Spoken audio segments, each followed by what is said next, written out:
आज हम पत्र लेखन, उसके महत्व और उसके विविध प्रकार के ऊपर चर्चा करेंगे। पत्र, जिसे चिट्ठी भी कहा जाता है, लोक जीवन में चिट्ठी शब्द पत्र से अधिक प्रचलन में था। शब्द युग्म चिट्ठी पत्री भी इसी तरह प्रचलन में था। सच पूछिए तो चिट्ठी शब्द अधिक मार्मिक और व्यापक और अर्थपूर्ण है। इधर पत्र शब्द उच्चारण की सरलता में पाती भी हो गया। समानार्थी होते हुए भी पत्र और चिट्ठी के भावार्थ में अंतर है। चिट्ठी शब्द अधिक व्यक्तिगत और भावना प्रधान है। इसी के साथ खत शब्द भी प्रचलन में रहा। आज इस विकासशील युग में पत्र व्यवहार व्यक्ति समाज की अनिवार्य आवश्यकता हो गई है। एक जमाना था जब समाज में निरक्षरों की संख्या अधिकाधिक थी। जैसे जैसे साक्षरता की ओर लोग बढ़े, साक्षरता बढ़ी, पत्र में दूसरों से अपनी बात कहने की, अपने मन की बात लिखवाने की और ऐसे लोगों के स्वयं पत्र लिखकर भाव विचार संप्रेषित करने लगे। पत्र लेखन एक विशेष कला है जिसका संबंध प्रत्येक मनुष्य के जीवन से इतना निकट का हो गया है कि आज कोई भी व्यक्ति अपने को उससे अलग करके नहीं रख सकता।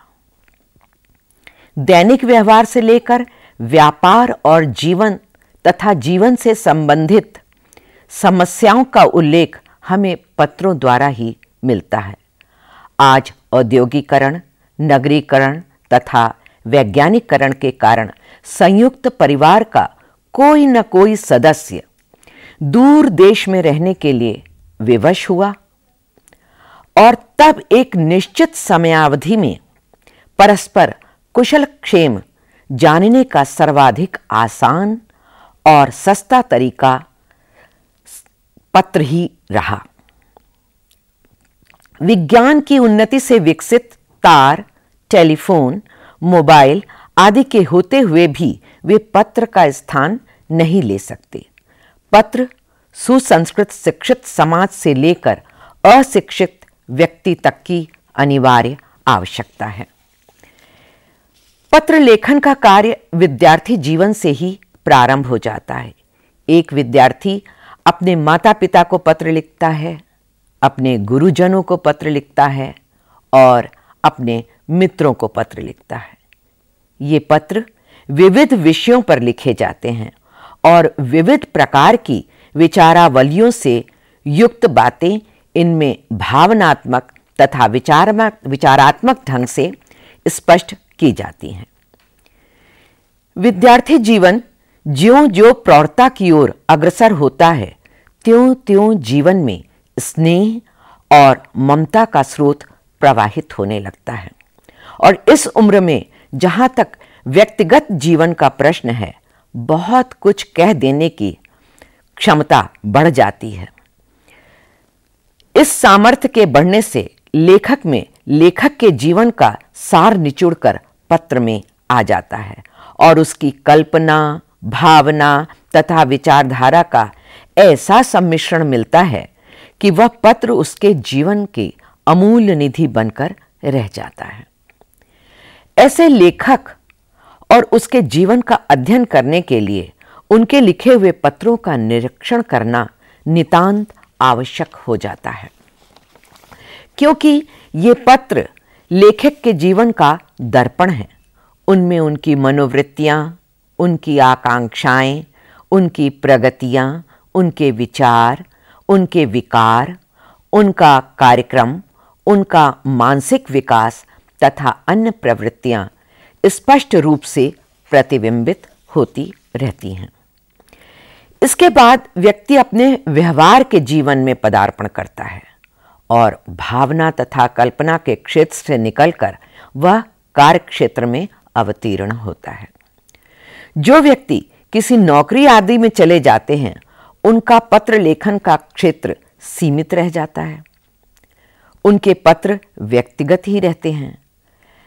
व्यवहारगत नहीं परंतु व्यवहार क्षेत्र में, व्यापार के क्षेत्र में पदार्पण करने वाले व्यक्ति को पत्र लेखन के अथाह सागर में तैरना होता है। भांति भांति के व्यापारों और व्यवसायों में भांति भांति की कला कुशलता, इनसे हमें काम लेना होता है। और जब तक वह व्यापारी अपनी उस कला कुशलता का सजीव चित्र अपने पत्रों में अंकित करने में सफल नहीं होता, तब तक वह अपने उद्देश्य की पूर्ति नहीं कर सकता।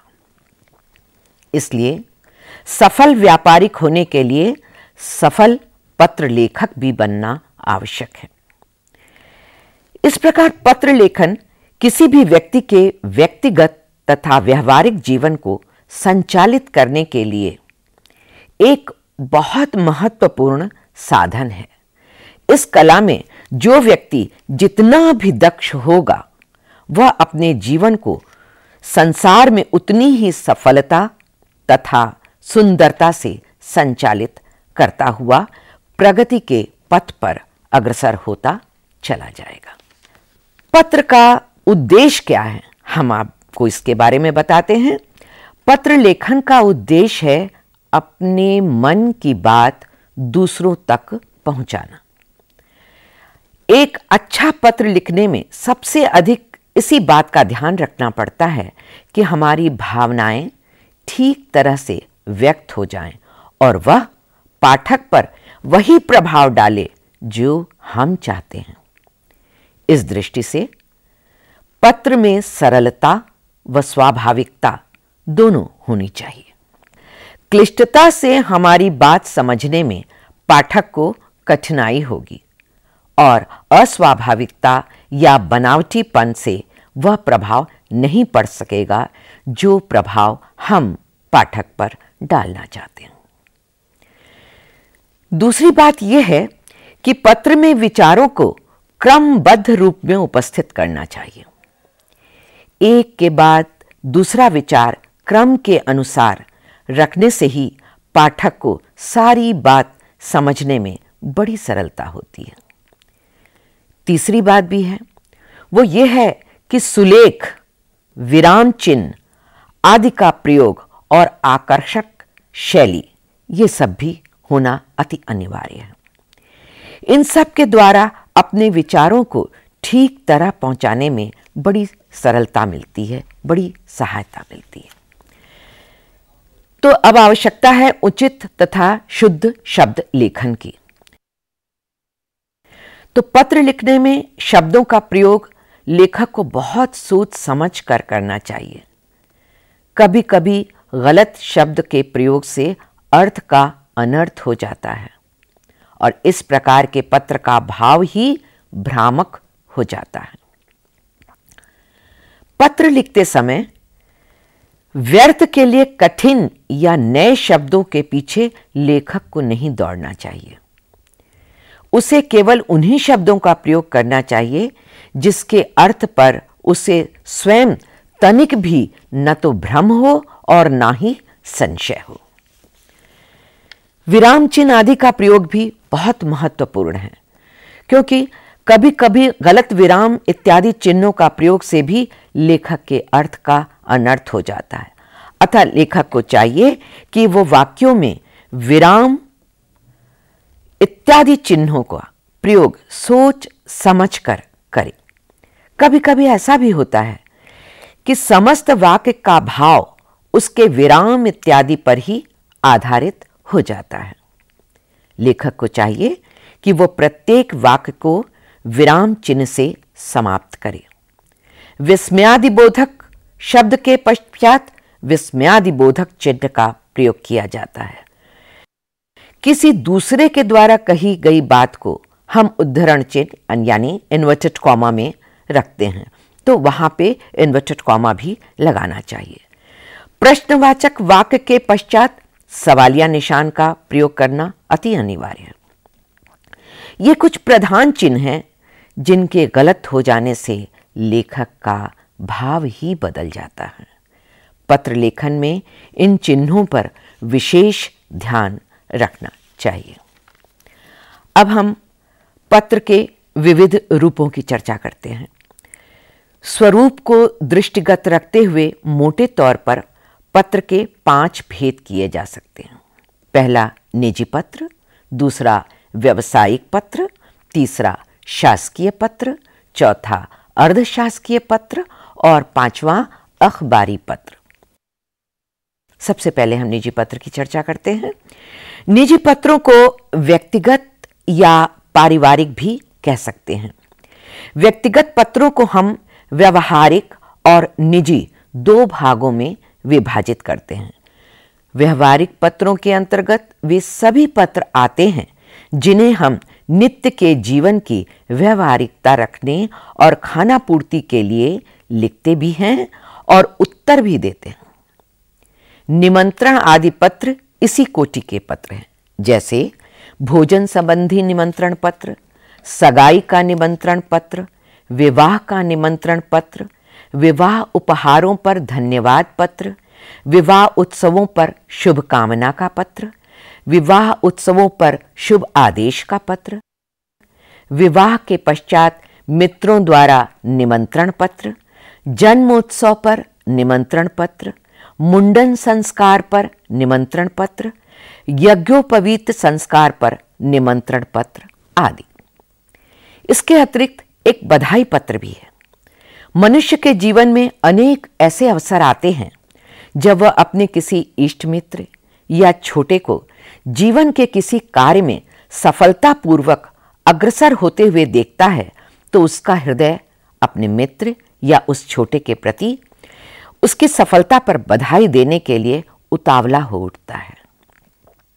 इस प्रकार विद्यार्थी का विद्यार्थी को बधाई पत्र, बड़े भाई का छोटे भाई को बधाई पत्र, पिता का पुत्र अथवा पुत्री को बधाई पत्र, विद्यालय यूनियन के प्रधान बनने पर बधाई पत्र, किसी विशेष नौकरी के लगने पर बधाई पत्र, व्यापारिक उन्नति पर बधाई पत्र, पुत्र जन्म पर बधाई पत्र आदि अवसरों पर अनेक विचार अपने बधाई पत्र के माध्यम से ही प्रकट किए जाते हैं। कुछ अन्य व्यापारिक पत्र भी हैं जिसके अंतर्गत सिफारिश पत्र, प्रमाण पत्र, धन्यवाद पत्र, सहानुभूति के पत्र आदि लिए जा सकते हैं। यहाँ मैं धन्यवाद अथवा कृतज्ञता के पत्र के बारे में बताती हूँ। ये पत्र व्यक्ति अपने उन साथियों, इष्ट मित्रों, सगे संबंधियों, उच्च अधिकारियों अथवा किसी भी ऐसे व्यक्ति को लिखते हैं जिनके द्वारा उनका कोई हित हुआ हो। साधारण व्यवहार में जितने भी बधाई पत्र लिखे जाते हैं उन सब के उत्तर में आए हुए पत्रों को धन्यवाद पत्रों की ही कोटि में रखना उचित होगा। इस प्रकार के पत्रों के अतिरिक्त जीवन में और ऐसी अनेक परिस्थितियां आती हैं जब धन्यवाद पत्र भेजना आवश्यक हो जाता है। जैसे उच्च पदाधिकारी को धन्यवाद पत्र, प्राणों की सुरक्षा के लिए धन्यवाद पत्र, माल की सुरक्षा के लिए धन्यवाद पत्र, समाज सेवक के प्रति जनता का कृतज्ञता का पत्र, एक इंजीनियर के नई मशीन के आविष्कार करने पर उसे धन्यवाद पत्र आदि।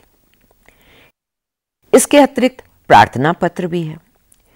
स्कूल या कॉलेज से छुट्टी के लिए प्रार्थना पत्र, प्रवेश के लिए प्रार्थना पत्र, नौकरी प्राप्त करने के लिए प्रार्थना पत्र, दफ्तर यानी ऑफिस से छुट्टी के लिए प्रार्थना पत्र। तो कुछ प्रार्थना पत्र ऐसे भी होते हैं जो शिकायती होते हैं। तो शिकायती भी होते हैं, इनमें छोटे अफसरों की बड़े अफसरों से शिकायत आदि की जाती है। इस प्रकार के शिकायती प्रार्थना पत्र सरकारी अफसरों के अतिरिक्त अन्य कंपनियों के अधिकारियों को उनके कर्मचारियों द्वारा, अध्यापकों को उनके विद्यार्थी द्वारा और सभा सोसाइटी को उनके सदस्यों के द्वारा लिखे जाते हैं। मैं पुनः निजी पत्र पर आती हूं। निजी पत्रों में व्यक्ति के अपने जीवन का उद्घाटन होता है, जिन्हें वह अपने निजी संबंधियों अथवा मित्रों को ही लिखता है। वास्तव में यही पत्र व्यक्ति के जीवन का इतिहास होते हैं। यह पत्र वह अपने हृदय की भावना और मस्तिष्क के विचार को प्रकट करने के लिए लिखता है। ये पत्र भी 4 प्रकार के होते हैं। पहला वर्णनात्मक, दूसरा भावनात्मक, तीसरा विचारात्मक और चौथा मिश्रित। वर्णनात्मक पत्र, इन पत्रों में किसी यात्रा, ऐतिहासिक स्थान अथवा महल, प्राकृतिक सौंदर्य, किसी विशेष उद्योग अथवा मिल इत्यादि का वर्णन विस्तार पूर्वक किया जाता है। इनमें भावना तथा विचार दोनों का भी समावेश रहता है। जैसे ताजमहल का वर्णन भाई द्वारा बहन के पत्र में लिखा गया हो, या दीपावली शोभा का वर्णन किया गया हो, रेल यात्रा का वर्णन किया हो, या गंगोत्री यात्रा का वर्णन, दिल्ली, कलकत्ता, बंबई आदि के सैर का वर्णन वर्णनात्मक पत्र के अंतर्गत आता है। दूसरा पत्र है भावनात्मक पत्र।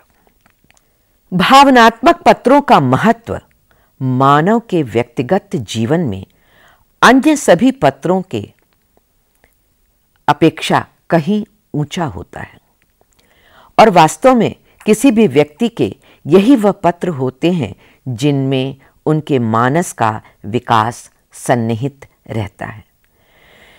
जब भावनाओं में बहकर व्यक्ति कोई पत्र अपने किसी मित्र अथवा सगे संबंधी को लिखता है, तो वह अपने हृदय के कपाट यानी हृदय के द्वार खोल देता है, और उस पत्र में उसके हृदय का ज्यों का त्यों चित्र खिंच आता है। उसकी भावनाएं पत्र में चित्रित हो जाती हैं। उसकी मनोवृत्तियों का वह पत्र एक दर्पण बन जाता है। इनका रूप परिस्थितियों के अनुरूप बदल जाता है।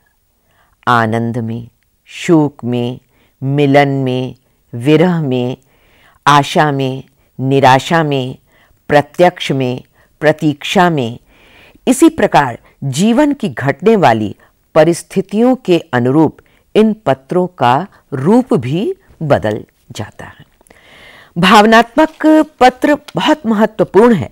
जैसे विवाह से पूर्व पति पत्नी का पत्र, शिष्य का पत्र अपने गुरु को, प्रेमी का पत्र प्रेमिका को, पिता के मृत्यु पर मित्र को पत्र, पति की मृत्यु पर माता को पत्र, जवान पुत्र की मृत्यु पर मित्र को पत्र, पुत्र जन्म पर बहन अथवा मां को पत्र, अपने विवाह की प्रसन्नता में अपने बाल सखा को पत्र।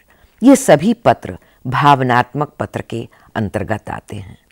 मैं यहाँ एक भावनात्मक पत्र का नमूना प्रस्तुत कर रही हूँ, जो एक शिष्य ने अपने गुरु को लिखा है, जिसमें गुरु के कहने पर गुरु के मुख से निकले हुए होनहार शब्द को उसने आत्मसात किया और उसको अपने जीवन में उतारने का भरपूर प्रयास किया। तो ये एक नमूना है भावनात्मक पत्र का, जिसमें गुरु ने बाद में आशीर्वाद स्वरूप भी कुछ शब्द कहे।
अब आता है विचारात्मक प्रश्न। इस प्रकार के प्रश्नों में किसी भी विचारात्मक विषय अथवा समस्या पर प्रकाश डाला जाता है। गंभीर विषयों पर अध्यापक, पिता, संरक्षक, बड़े भाई, बड़ी बहन अथवा माता अपने शिष्य, अपने पुत्र, अपने संरक्षित या छोटे भाई, छोटी बहन अथवा पुत्र को पत्र लिखते हैं। इस प्रकार के सभी पत्र इन्हीं विचारात्मक पत्रों की कोटि में आते हैं। इस प्रकार के पत्रों में उपदेशात्मक प्रवृत्ति भी काफ़ी मात्रा में मिलती है। जैसे एक ये इसका भी नमूना विचारात्मक प्रश्न का भी प्रस्तुत है, जिसमें पिता का पत्र पुत्र के नाम, जिसमें उन्होंने अपने बेटी का विवाह बचपन में ही कर दिया, उसका एक पश्चाताप, अपनी गलती का एहसास, और पुत्र घर का एक प्रकार का मुखिया ही होता है आगे चल करके, तो उससे भी एक प्रकार से स्वीकार कराने वाली बात कि क्या उसका दूसरा विवाह भी कर देना चाहिए। और उसके उत्तर में जो पुत्र का जवाब है वह भी आपके समक्ष ये प्रस्तुत है।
इसके बाद आता है मिश्रित पत्र। मिश्रित पत्रों के अंतर्गत हम उन्हीं सभी प्रकार के पत्रों को लेंगे जिनमें लेखक लिखते लिखते वर्णनात्मक, भावनात्मक और विचारात्मक इनमें से किन्हीं दो को अपने पत्र में सम्मिलित कर डालता है, अथवा एक प्रकार से पत्र लिखते लिखते लेखक तीनों धाराओं में बह निकलता है। पत्र में भावना का प्राधान्य होता है और इसीलिए कथ्यात्मक और विचारात्मक में प्रायः भावनात्मक का ही मेल पाया जाता है। तो ये 4 प्रकार के पत्र थे जो मैंने आपके समक्ष रखा।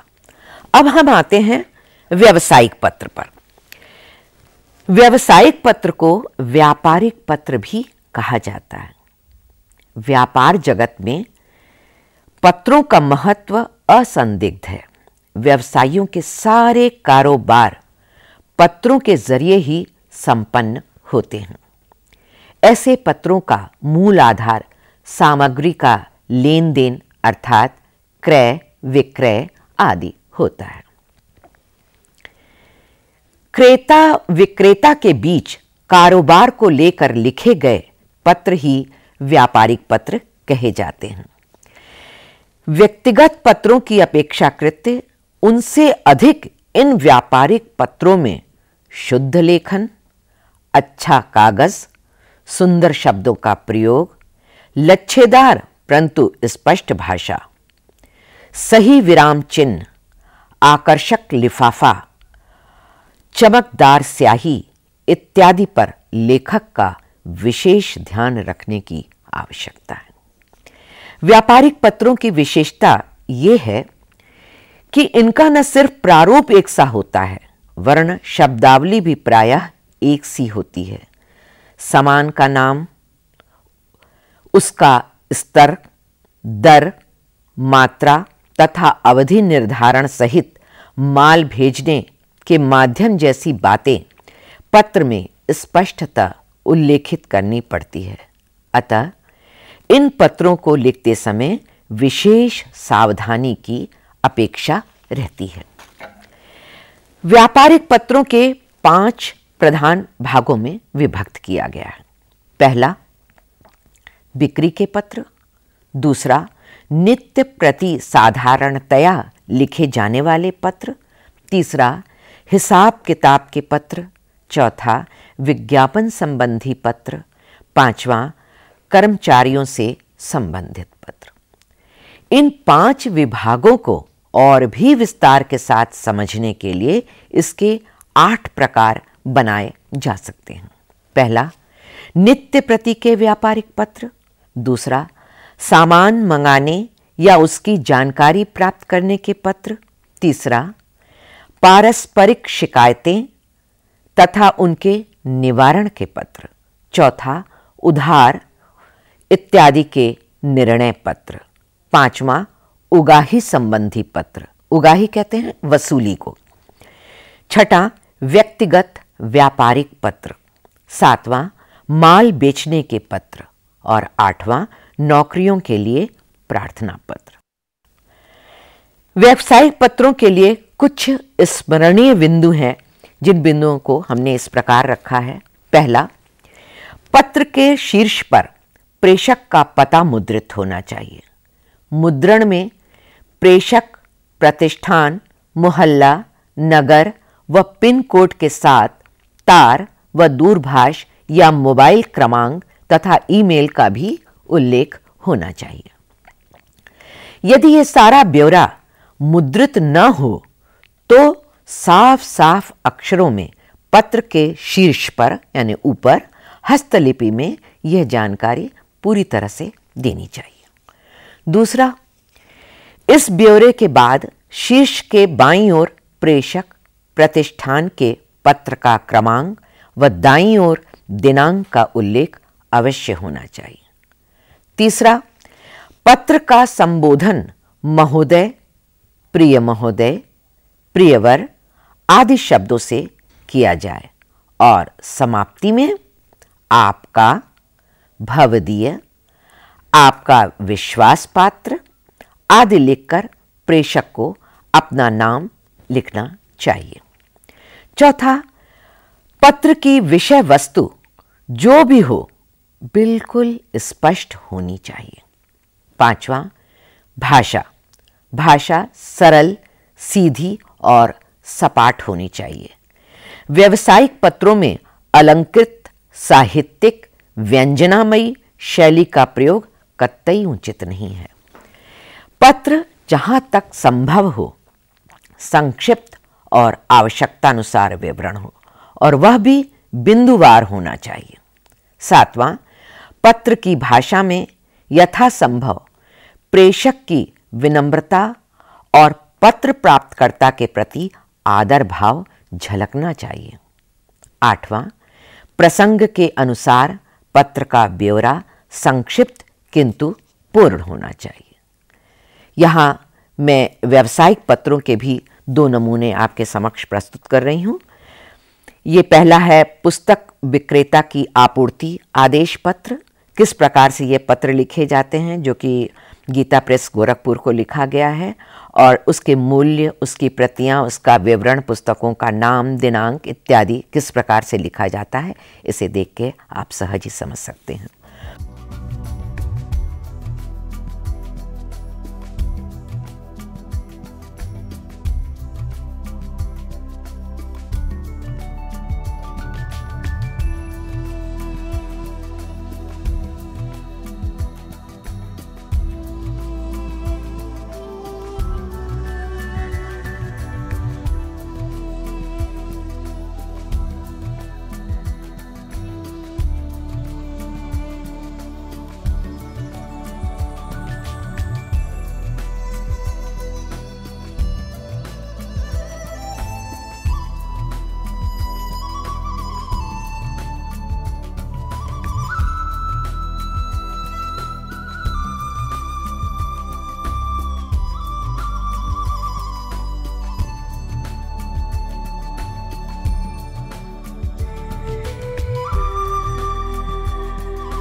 दूसरा व्यावसायिक पत्र का जो नमूना है वो क्रेता संस्था के आमंत्रण पर निविदा पत्र है, जो किस प्रकार से लिखा गया है, कितने प्रतिशत कमीशन की सुविधा वो दे रहे हैं, ये सारी बातें हमारे व्यावसायिक पत्र के अंतर्गत आते हैं। तो इस प्रकार से मैंने आपके समक्ष निजी पत्र और व्यावसायिक पत्र के बारे में अपनी बात रखी।